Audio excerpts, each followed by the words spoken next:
AMUSE is the company behind BABYMETAL, as well as other huge groups like Perfume, who've been massive internationally, and recently they've taken on Folio, who are basically legends in the Tokyo rock scene. This is a company who have massive reach, but of course, most of us know them through their dealings with BABYMETAL because of the massive international impact and just impact on the Japanese music scene that BABYMETAL have had in the last decade plus of their existence. But AMUSE put out a statement recently that was in regards to fair use, how people use stuff in copyright context and such like. And I think this is really important because so often when it comes to BABYMETAL and the online communities, you've probably heard people talking about this in the past, including YouTubers in a similar space to mine, who've talked about things like copyright strikes and legal problems when they're trying to recreate or do content somehow celebrating BABYMETAL's material. So basically what I'm going to do today is I'm going to do a video in 3 little chapters. That's the way I got it planned at least, but this is one of my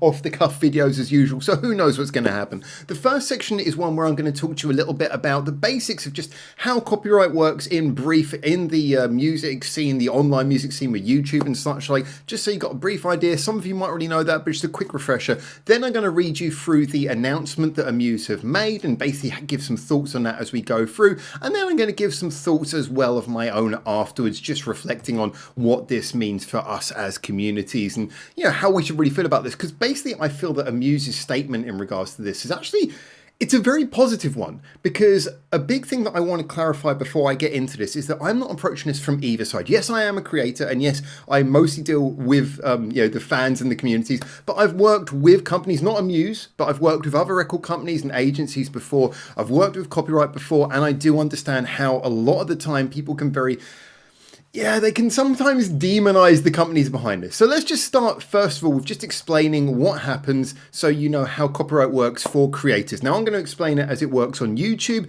but it's basically the same on most platforms. And this can be whether you're someone creating reaction videos like I often do, especially I've gone back to doing that a lot these days. It can also be, sorry, my glasses are dirty. It can be for people who are doing like content which maybe features clips, little celebratory videos that show highlights of various things, and maybe they want to share little clips of online meetings they've had with fans and want to put some music in the background. Just anything where someone might, because they're a fan, be doing something about a band, let's say BABYMETAL for this instance, and therefore might want to use a bit of BABYMETAL's music somewhere in the video, whether it be for the sake of just context or commentary or something like that. Anyway, so how can companies respond? Well, effectively, companies can respond in one of 4 ways. The first way is they can completely ignore it and go, fair enough, there it is, don't mind, leave it alone. That's fine, they can do that. I personally think that's a very generous approach. It's not an approach that I would necessarily recommend, because option number 2 is that they can do what's called a copyright claim. It sounds very dramatic, but it's basically all it means is that they say to whoever the platform is, in this case, let's say YouTube or any other platform, they say, look, this contains our copyrighted material. We don't want you to take it down. We don't want you to do anything negative. Just it contains our copyrighted material. So if there's any adverts on this, the money from those adverts should go to us. And in that particular instance, if you were, say, to watch a reaction video of me reacting to a BABYMETAL song and they'd copyright claimed it, which personally I hope they do, and usually most bands and companies do, then if you watch my video, any adverts that come up beforehand, that money doesn't go to me. Now, my channel's not monetized, but even if it was monetized, that money wouldn't go to me. It would go to the copyright holders of the music, just as though you were watching the music video. So in other words, in all financial senses, watching a reaction is exactly as profitable to the copyright holder as if you went to their video and watched their video. And of course, a lot of people watch reactions alongside videos, which means that you're just basically increasing the company's profit. The community gets to share this content, everyone wins. The next step up, option 3 of 4, is a copyright block. This is basically where the company just sees it. They say, look, our stuff is being used in this video and we'd rather it just wasn't. So can you just not allow this to go out? And then what will happen is you'll try and upload the video. Maybe you have uploaded the video and it gets found later. And then basically just the platform will say, sorry, that video is no longer visible to your followers or to anyone.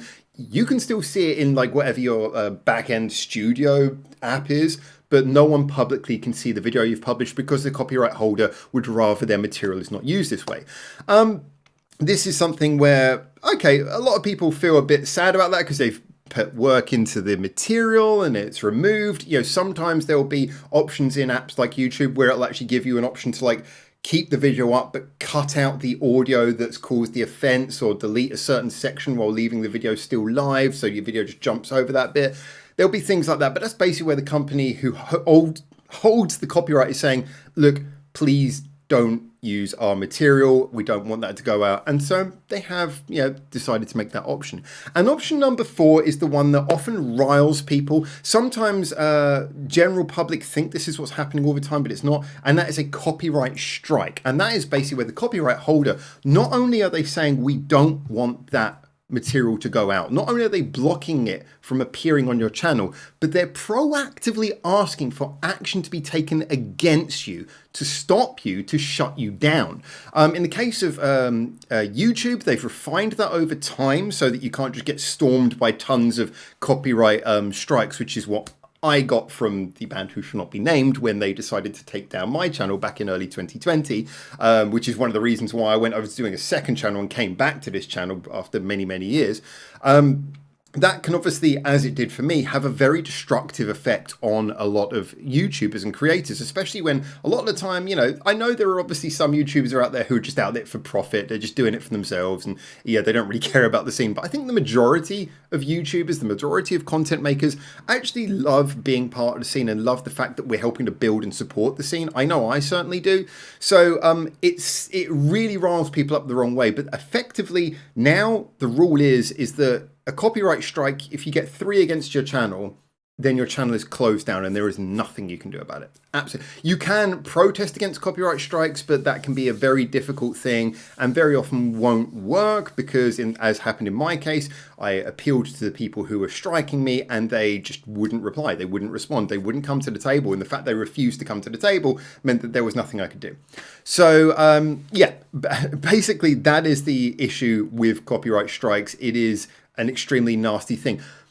Back when I first started this channel back in January of 2019, I think it would be fair to say copyright strikes were kind of rare, but you know, most creators in the space would be regularly checking things like websites, community forums and things like that, just to see, okay, what artists do copyright strikes, so you could kind of avoid and steer clear of those kind of artists. You'd also check for the ones who did copyright blocks, but again, that wasn't a big issue. Copyright blocks were fairly common back in 2019. I'd say, you know, probably about a quarter of the videos I would put up would get blocked. That's fair enough. Copyright claims were commonplace. But nowadays, in 2025, obviously the industry's grown a lot. They've realized the strength of online community, and that whole feeling has changed a lot now. But why is this important? Well, this brings me on to AMUSE, because obviously the big thing with all of this is, as I was kind of suggesting, now here we are in 2025, and you look at artists like BABYMETAL who've grown so much because of online support. You look at bands like BABYMETAL who have sustained their presence hugely based on online support. I mean, look at the build-up when we had the return after that. It was a 1-year hiatus, not super long. That 1-year hiatus, the huge build-up coming up to the release of the other one, and then when you had like the introduction of Momoko, these are huge things that had a massive footprint because it was the online support that really drove that forwards. And then you've got all kinds of other bands who've been really lifted up by this kind of thing. I think it's become very clear to these companies that there needs to be that equilibrium of supporting fan-made content. I mean, ironically, you look at companies like HoloLive. HoloLive really encourage, and that's like a VTuber thing, but they do music and media as well. They really encourage people to make fan-made content using their copyrighted material because it just spreads them out everywhere. And I think it's clear with more and more companies, you know, new companies are getting this, older companies are learning this, that you really do need to have that balance where you allow content to be made by fans because it does a lot of your marketing work for you. However, we can sit here as YouTubers and talk about how we're doing a great thing for the industry all day long, but it means nothing if we're not respecting the fact of what copyright is. Because I mentioned earlier about how there's those 4 different methods. I personally, I would be very angry if a company decided to put out a copyright strike against me, because I feel it's completely unjust. Because we're obviously, unless I was putting out something deliberately malicious, there's no point to attack me back. I feel a little bit disheartened when someone does a copyright block, but I accept it. I actually very much appreciate copyright claims where they say it's their material and take some advertising revenue. And that's my way of looking at it. Obviously, there are some YouTubers, though, who don't like any form of copyright claim. It's like, oh, you're taking my revenue. Luckily, there's not too many of them, but there are some YouTubers out there who say that. Okay, and so there's a mixture of different narratives about this. Now, this brings us on to AMUSE's message. So let's move into what's actually been said here. Let's move into the news now that we're a good 10 minutes into this video. So, basically, this comes from AMUSE, but it says here AMUSE Legal. So, this is their legal department has decided to put this out. I'm just going to read what it says here because, as we know, BABYMETAL, AMUSE, this is a massive, massive fan-backed thing which survives because of the adoring fans who we know love BABYMETAL. It says here, thank you, as always, for supporting BABYMETAL. After we made our post yesterday, we received questions relating to personal use of copyrighted artworks. And then it's mentioned someone here who has been involved in commenting, BABYMETAL fan here. So thank you to Luca for kicking this all off. Those questions are common ones that frequently come up from among fans. So please let's take this opportunity to share our view. Okay, so here we go. As a matter of law, and I like the fact they started here, reproducing copyrighted artwork in fact constitutes an infringement of copyrights even when there is no profit from such reproduction except where, among other exceptions, the notable exemption of personal use applies. So basically what we're saying here is if in any way, and this isn't just a case of don't broadcast it, if in any way you produce something using their copyrighted content, and if you even give it to a friend, that is a copyright infringement. Now, it is worth noting that first of all, because that is really important. And I feel like a lot of people just sort of, they shy away, they don't like that, but it is very important to point that out. And we'll come down to a secondary point regarding what a lot of people say about fair use in just a moment. It says here, what people sometimes misunderstand is the important fact that the personal use exemption only applies to one, uses of the very person who has reproduced the artwork in question. So basically, if you just have it on your own in your room, or two, uses by such person's close family members. I mean, technically speaking, yeah, I think even that, if you even give it to a relative, I think you could still be considered a copyright infringement. So I think they're kind of being generous by even implying that that's not a copyright infringement. For example, if one reproduces a copyrighted artwork and gives it to a friend for free, it can still be an infringement even though there is no profit made from such giving, because in this hypothetical case, the recipient is not the person's family member. Moreover, the actual thing I think here is that the recipient has got that reproduction from the person who reproduced the artwork, which now means that if BABYMETAL or AMUSE decide to sell that artwork themselves as a piece of merchandise, they will no longer get that sale because the person has already received the product for free. So in other words, the reason why you can't do these things free of charge is because you're taking away the company's hypothetical opportunity to ever profit from it. Now, we're talking about artworks here, first of all, not so much in regards to videos and things, but we'll get onto that in a minute. That's what the law, i.e. the copyright law of Japan, says. Now, this is where we get onto the fair use bit, and this is particularly interesting. Another point that sometimes confuses people is the fair use justification. As opposed to the United States copyright law, Japanese statute does not recognize such broad justification. Japanese statute lists up specific exemptions, one of which is personal use. I think that's where the family exemption comes in. And unless one or more of those exemptions apply, use of a copyrighted artwork is an infringement. Now, before I get onto the last paragraph, which I feel is really, really important, what's worth pointing out is that this whole thing about fair use is a big misunderstanding that I keep on hearing this. And, I think fair use is an interesting thing to discuss, and it is an interesting thing to use as a framework for what would be considered a good way to approach using copyright material. But basically, when people say fair use, what they're saying is a set of laws that if you are to, well, basically, I searched this through here, and it says fair use is a legal doctrine primarily recognized in the United States, allowing limited use of copyright material without permission under specific conditions. It is assessed based on factors of purpose, nature, amount, and effect on the market. So basically, if you're commenting on a video like a reaction channel does, and, you know, there's a value to what you're doing. You're making a commentary, you're talking, you're adding value to it. That's regarded as something where, okay, you're adding value, which means you could be helping to push it out there, to market it to the rest of the world. And also, if you're talking over the song, then people are obviously not going to use that in place of the actual song, because people are going to want to listen to it without you talking over it. So, you know, what you're producing is not a replacement for the original. Now, interestingly here, in contrast, Japan does not have a general fair use provision because it's a legal doctrine, or more of a precedent in the United States. Well, doctrine probably, yeah, but yeah. Basically, it's a set of it's an understood framework in the United States, not in Japan. And I've heard so many people come to me and say, well, yeah, but I'm in the United States. It's like, doesn't fucking matter. What you're copying is Japanese copyright material. Now, you can get into all kinds of legal arguments that I am not qualified to answer, but this is the common misunderstanding, is that if you are using something that is Japanese, then, you know, if they say our law states that you're not allowed to do this, you kind of got to respect that. You can't say, well, in America, we're allowed to we're allowed to steal your material. No, that's and even in America, it's not a law. It's a legal doctrine. Instead, if copyright law lists Instead, its copyright law lists specific exemptions, which were what we were reading about a minute ago, where copyright works can be used without permission, such as private use, educational purposes. That's interesting. I didn't actually notice it said that before, and news reporting. That's a good point as well.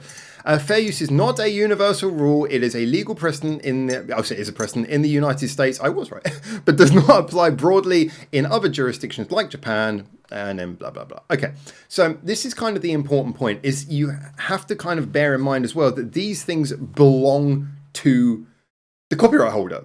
You know, they are their right. And in simple legal terms, if they just wanted to like sort of start going out there and copyright striking anyone who ever reproduced anything they made, they would be legally okay to do that. It would probably cost their legal department more than their entire budget, but they would be within their right to do that. The minute we as content creators use anything that we know is their copyright material, we are using it with the express understanding that that's what we're doing. So I've kind of presented the case that, technically speaking, everything we're doing could be described as being illegal. And at the same time, I've also presented the case that everything we're doing is a massive benefit for the industry. So what does this come down to? Well, simply put, this last paragraph is a really nice way of approaching it. Having said all that, obviously for us, fans come first. Therefore, we do not normally enforce our legal rights, beautifully said, even when we have ones, on fans purely supporting our artists. In other words, we don't foresee enforcing our rights against fans as long as the use of our artworks are not being commercialized, monetized, damaged, or exploited for advertising purposes. Our such policy is not anything new, and it is posted on our official websites. Yeah, so, I mean, look, you can see us however you want, but I think this is a really fair comment. And what they've said here is true. Commercialized and monetized. Basically, I mean, none of my channels are monetized. And like I said, I'm very happy when YouTube channels claim, when copyright holders claim the revenue for themselves. But then again, even with monetized channels, there's nothing against monetized YouTube channels, because the same thing can still be done there. If you've got a monetized channel, then, you know, BABYMETAL, AMUSE can still come along and do the same thing and just claim the money from your video for themselves. They can do the exact same thing. So even if you're a monetized channel, so long as they claim it quickly, which is usually done by an automated system, you know, it's usually just recognized by the audio data, yeah, it'll just be automatically claimed and they'll automatically get the money shifted to them and not towards the channel. So this is why a lot of reaction channels don't actually make any money from monetization. So yeah, damaged or exploited for advertising purposes. Well, this obviously you can see what this means. They don't want you to take their work and edit it to put them in a bad light or make them look like they said or did something they didn't, or mock them, or those kind of things. They obviously don't want that. And using it for advertising purposes is obviously just, you know, if you put their music or their work into your advert for your business, you're not profiting directly from that, but you're profiting downstream from having used it to promote your brand. So these are all completely fair things that they're saying here. Again, our fans come first. Love that they finished with this. We would be most grateful for your continuing support of BABYMETAL. I think this is absolutely fine. Now, of course, what this comes down to is how they apply this. After I reposted this and I put a couple of comments of my own after this, just saying how I thought this was really great. And I got a couple of people come back to me and say, yeah, it's a really nice statement, but AMUSE in the past have copyright struck and blocked and various things. A lot of the channels that we love, you know, a lot of our favorite YouTubers, some of channels who are my friends. I'm not going to name them because I got told sort of, you know, by mutual followers that they'd been previously struck and blocked by BABYMETAL. But basically it would appear that AMUSE have had a bit of a reputation in the past of going after some of the channels that I am friends with. I remember back in the day, I think, so it would have been around when Metal Galaxy came out. I remember I never got strike, but I got blocks on Papaya and things like that. So yeah, I know they were more active back in the day. But again, if they were striking people, that's totally wrong. If they were blocking, that's their choice. I heard all kinds of things, like some people, they blocked them, but they blocked it just for a short period of time so that all the views primarily went to their music video on their channel, and then they released the blocks like a few days later or something. I've heard all different stories, but essentially speaking, whatever happened in the past, all that I really mind, as I say, the industry has changed a lot over the last few years. It used to be like the industry didn't know what to do about this, and they didn't know what to do about reactors and, you know, all these kind of things. And so there was a lot of copyright sort of action going on, because in general, Japanese companies tend to be quite protective of copyright. And the reason for that is because, of course, they have a very profitable internal market, but the Japanese music scene is very self-sufficient. You know, recently, obviously, it's spread out a lot abroad, but unlike the sort of American and the UK music scene, where, you know, a lot of their profit would come from overseas and English-speaking countries, the Japanese music scene has historically been very self-sufficient. So if your music starts getting copied out in other countries and there starts to become these sort of like backdoor ways for people to steal your copyright, that can be kind of scary. So I understand why Japanese companies were perhaps a little bit quick to defend their copyright in the past, but you know, when it's 2025, you know, the internet is not a new thing. Social media is not a new thing. Sharing music and certainly reaction videos are not a new thing. And so, you know, I am very sure that these companies have grown a lot in these years. You know, there's a lot of these companies really changed. And like I say, you can see it as a content creator. You can see how no longer do we really have to look over our shoulders constantly to check if we're going to get copyright struck or copyright blocked. And therefore, I think it's worth pointing out that what AMUSE might have done in the past, I don't think they're as active like that in the future. I do still think they got the right to block if they want to, but I don't think they're going to do that as much. I've put up quite a bit of BABYMETAL content since coming back to doing these kind of reactions. I mean, I was doing reviews where there was very little copyright related material for the few years that this channel was down. But since coming back to doing reactions and therefore heavily relying on copyrighted material to be the thing I'm commenting on in those videos, I have had significantly less troubles, as I said, or, you know, less things to worry about. So I do think the industry has definitely changed. And when we're looking at this as well, it's not like it's just BABYMETAL. I mean, we've mentioned about BABYMETAL, but also, as mentioned, you know, they've got Perfume. Perfume are an absolutely huge group. I know a lot of reactors don't respond to them. I've done quite a few Perfume videos. I've never had a problem on a Perfume video before. I think I had one blocked back in 2020. That's about it. And of course, now they've got the beloved Folia as well. Folia are absolutely amazing. Check out their name if you don't know them already. Folia are with AMUSE, and no problems with them ever since they've had a couple of singles now with AMUSE, and I've had no problems there. So I don't really feel like AMUSE are these bad guys out to get us anymore. Whatever might have happened in the past, I think they're pretty cool. And this is a statement where they're basically they're covering their ground and they're saying, look, we know that it's our copyrighted material. We know I've got our rights, but basically we're not going to be dicks if we can help it. And ultimately, this is the bottom line. This is what it comes down to, is that we need this balance. You know, these companies, it's easy to look at them as the bad guys. I think some people do, you know, faceless companies. I've talked about this before, how people will often, if there's anything their favorite artist does that they don't like, they'll immediately go, oh, a record company made them do that. It'll be some kind of lightning rod. It'll be AMUSE. It'll be Koba. It'll be like, in the case of Bandmade, it'll be like, oh, their management were evil. Oh, but now they've changed it into their own management, so suddenly everything's good again. It's like, you know, there's always some faceless company to blame. Whether it's true or not is a whole different thing. But ultimately, these companies are the reason why these bands are funded. You know, they are the ones who give us the opportunity to see these artists. So it's important to respect their copyright. It's important to respect that they do have legal rights and they do have final say over how their material is used. But by the same token, again, it's 2025. Social media is out there. You know, the cat's out of the bag on that. So ultimately, your material is going to be out there on the internet. People are going to use it. Things like TikToks, memes, all that kind of stuff that's been around for years as well. Now, it's way too late to try and sort of hold all your material and say only you can ever produce anything with it. So you've got to be smart about how you apply your copyright. You've got to be respectful to the fans. And if the fans are doing stuff with your content that is just building up the fan base, you've got to be there saying, yep, do you know what? That is our content.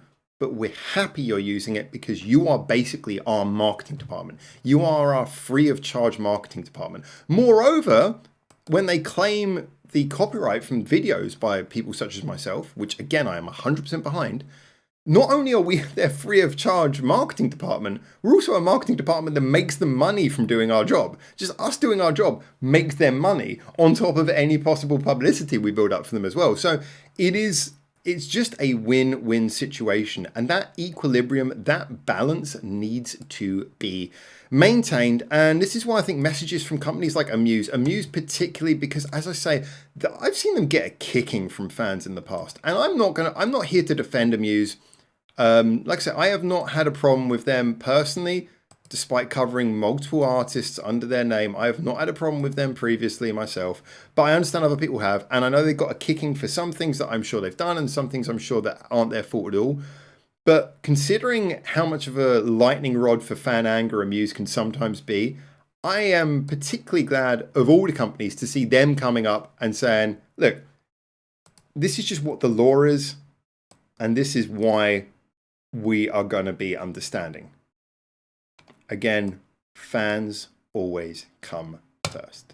Because if you don't have fans, or if you piss off your fans, then you don't have anyone to buy your content. You know, people are going to have a bad taste.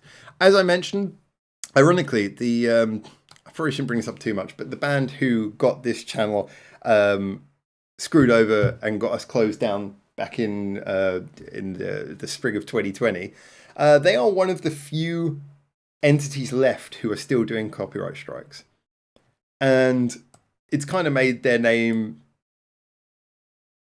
Yeah, it's kind of left a sour taste in a lot of people's mouths. And so, you know, you hit back at the community, it's never going to work out good for you. So I have massive respect for any company like this who just comes out and says it as it is. Anyway, those are my thoughts. As always, get into the comments. Tell me what you think as well, because I'm interested to know what you think. This is very much to do with YouTubers and stuff, and it might just be a bit boring for anyone who's not directly involved in that kind of side of things. But I thought I'd share it, see what you guys think. And as always, until I hopefully see you very soon in Japan for the next one, Lees, for now, ciao, ciao.